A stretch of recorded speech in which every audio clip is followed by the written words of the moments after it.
Inspirational path से आप सभी को जय सिया राम। हम लोग तुलसीदास कृत रामचरितमानस में द्वितीय सोपान अयोध्या कांड का पाठ कर रहे हैं।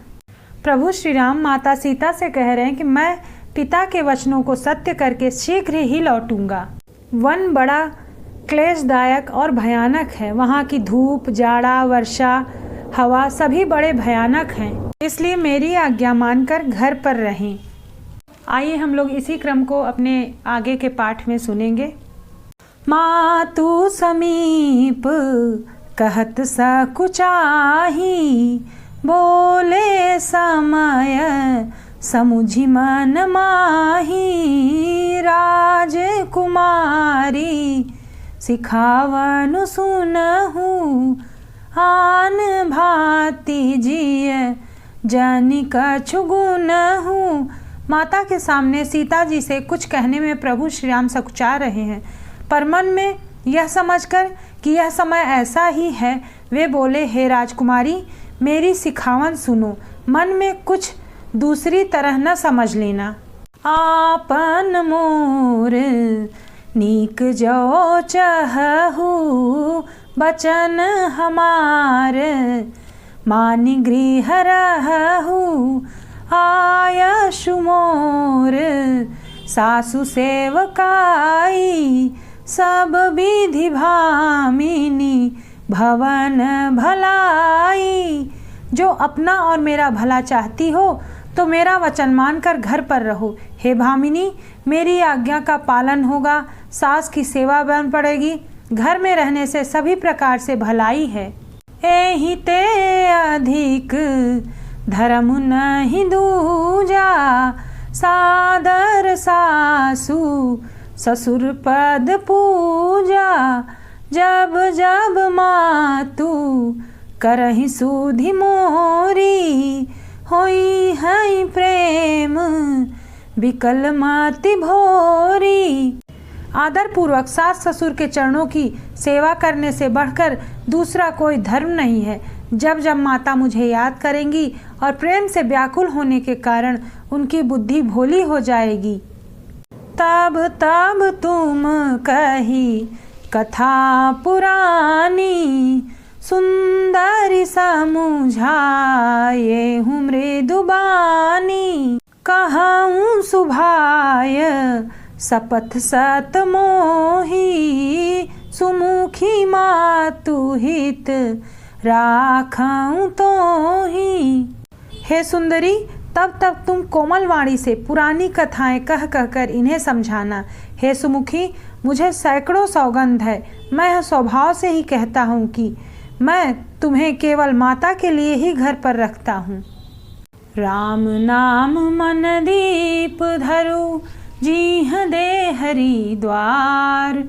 तुलसी भीतर बाहरऊं, जो चाहसी उजियार। इस संपुट का अर्थ गोस्वामी तुलसीदास जी कहते हैं, यदि हम राम नाम रूपी मणि को अपनी जीभ द्वार की देहली पर रख लें तो उसका प्रकाश हमारे अंदर और बाहर दोनों तरफ उजाला करेगा।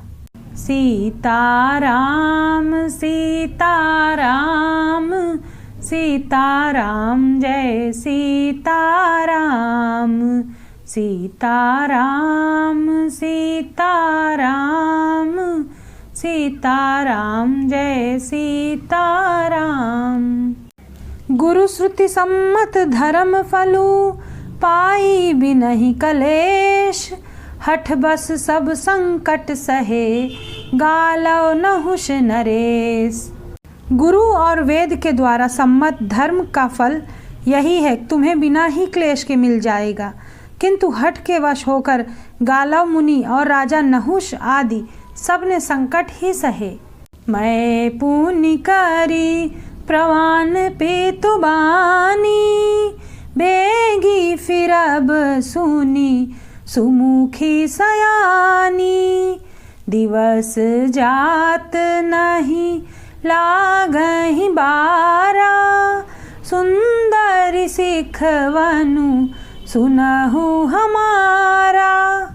प्रभु श्री राम ने कहा कि सीता, मैं पिता के वचनों को सत्य करके शीघ्र लौटूंगा और दिन जाते देर नहीं लगेगी। हे सुंदरी, हमारी यही सीख है। जो हठ करहु प्रेम बस बामा, तो तुम दुख पाउब परिणामा। काननु कठिन भयंकर भारी, घोर घामु हिम बारी बयारी। यदि तुम प्रेम वश हट करोगी तो तुम्हें परिणाम में दुख भोगना पड़ेगा। वन बड़ा कठिन है, वहाँ की धूप जाड़ा बड़े भयानक हैं। कुश कंटक मग काकर नाना, चलब पया देहि बीनु पद त्राना। चरण कमल मृदु मंजू तुम्हारे, मार्ग अगम भूमिधर भारे। प्रभु श्री राम ने कहा कि रास्ते में ढेर सारे कांटे कंकड़ सब मिलेंगे, उन पर बिना जूते के चलना होगा। तुम्हारे चरण कोमल हैं और सुंदर हैं। रास्ते में बड़े बड़े दुर्गम पर्वत हैं, पहाड़ हैं। अंदर खोह नदी नद नारे, अगम अगाध न जाहि निहारे। भालू बाघ ब्रिक के हरिनागा, करहि नाद सुनी धीरज भागा। पर्वतों की गुफाएं, दर्रे, नदियाँ, नद और नाले ऐसे अगम्य और गहरे हैं कि उनकी ओर देखा तक नहीं जाता। रीछ, बाघ, भेड़िया, सिंह, हाथी भयानक शब्द करते हैं कि उन्हें सुनकर धीरज भाग जाता है। अर्थ सहित रामचरितमानस सुनने के लिए please subscribe inspirational path. Thank you for watching.